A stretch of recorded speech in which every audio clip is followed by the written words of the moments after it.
정리를 해보면 주기적으로 치과 치료에 대한 결과물을 블로그나 홈페이지를 통해서 볼 수 있고, 위치적으로 자주 방문할 수 있는 가까운 치과에 진단과 치료를 같이 진행하는 원장님에게 치료를 받는 것을 권해드립니다.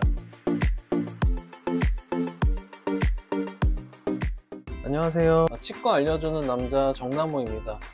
오늘은 모르면 무조건 손해보는 치과 고르는 법에 대해서 한번 알아보려고 하는데요. 치과 고르는 법에 대한 글이나 영상은 정말 많이 있습니다. 가장 많이 나오는 이야기 중 하나가 실장님이 진단하는 치과를 가지 마라 라는 것인데요. 제가 어렸을 때까지만 해도 치과에 가면 치과 의사는 볼 수가 없고 실장님이 진단하는 치과가 대부분이었던 것 같습니다. 하지만 요즘에는 그런 치과가 거의 없다고 보시면 되는데요. 그래서 이걸로 치과를 고르기에는 한계가 있는 것 같습니다. 무조건 싼 치과를 가지 마세요 라는 말도 많았는데요. 싼 게 좋은 것은 아니지만 비용이 싼 것은 지역 특성이 반영된 요즘 치과계의 현실이라고 볼 수 있습니다. 광고를 많이 하는 치과를 가지 마세요 라는 말도 정말 많이 하는데요. 광고를 많이 하는 수많은 기업들이 다 악덕 기업은 아닌 것처럼 좋은 광고는 오히려 선한 영향력을 행사할 수 있다고 생각을 합니다. 오늘은 치과 고르는 법에 대한 저만의 솔직한 생각을 한번 이야기해 보려고 하는데요. 사실 대부분의 치과는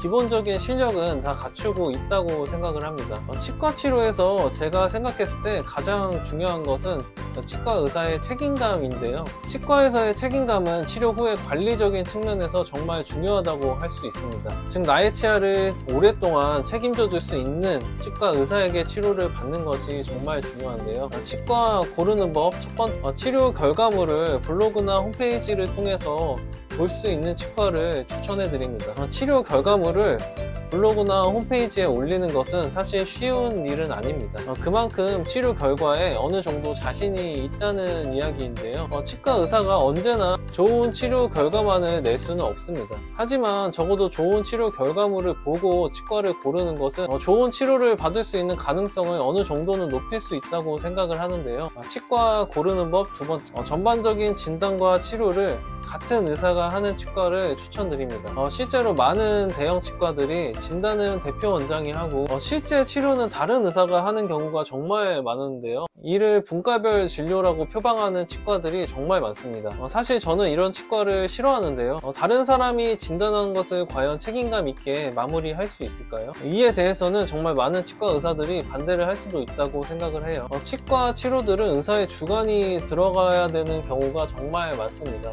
충치에 대한 기준, 신경치료에 대한 기준, 발치에 대한 기준, 모든 진단 기준들은 의사의 경험을 바탕으로 이루어지고 사람마다 경험과 그에 대한 생각이 다 다르듯이 치료에 대한 기준도 치과 의사마다 어느 정도 다를 수밖에 없는데요. 이런 기준이 다르기 때문에 치과마다 비용이 다르게 나오는 경우가 정말 많습니다. 어떤 치과는 과잉 진료를 한다는 오명을 받기도 하는데요. 그렇기 때문에 진단한 의사가 직접 치료를 하는 것이 저는 무조건 좋다고 생각합니다. 세 번째, 가까운 치과를 추천드립니다. 이건 생각보다 매우 중요한 부분인데요. 의사가 아무리 책임감 있게 진료를 해도 환자가 너무 멀리 살면 문제가 생겼을 때 이를 해결하는 것이 쉽지가 않습니다. 충치 치료 후에는 시린 증상이 생길 수 있고요. 신경 치료 후에는 극심한 통증이 갑자기 몰려올 수도 있습니다. 보철 치료 도중에는 임시치아가 빠지는 일도 정말 많고요. 교합이 맞지 않아서 치과를 방문해야 될 일이 생길 수도 있습니다. 임플란트 보철물이 떨어지는 경우도 종종 있고요.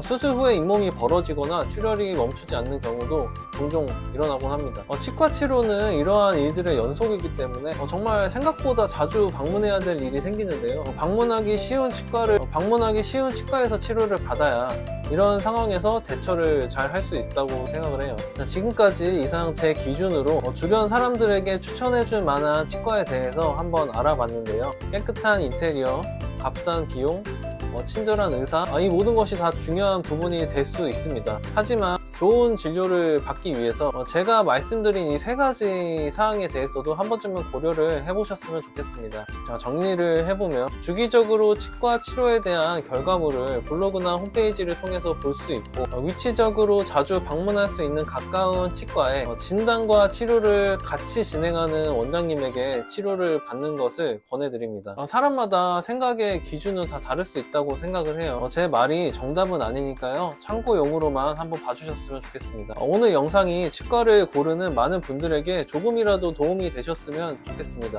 그럼 저는 다음 영상에서 더욱 유익한 정보로 찾아뵙겠습니다. 감사합니다.